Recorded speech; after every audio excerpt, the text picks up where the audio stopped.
Chamfers are a really common way to soften and break sharp edges and corners. Just like with fillets, you can create chamfers as assembly features. This gives you control of whether you'd like to add the feature purely at the assembly level only, or if you want to be propagated to the part files as well.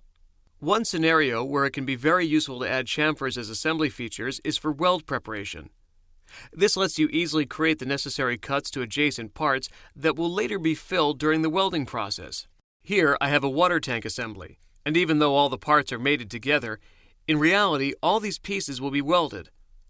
I'll need to create a chamfered cut to increase the surface area for the weld bead. You can find the chamfer icon on the assembly feature drop-down menu. Creating a chamfer here is done exactly the same way as in the part environment. Simply select the edge or edges you would like to apply the chamfer.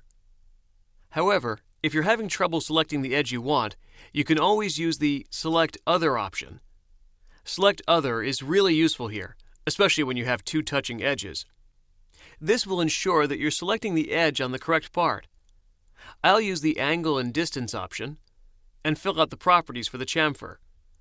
Again, at the bottom of the Property Manager, I have the Feature Scope section, where I can select whether or not I want to add the feature to the original part files.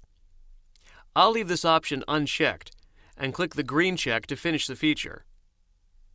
I can edit the chamfer feature by selecting it, either in the Feature Manager tree or the Graphics area, and clicking Edit Feature. Here, I can easily add the other edge to create a cut for a V-groove weld.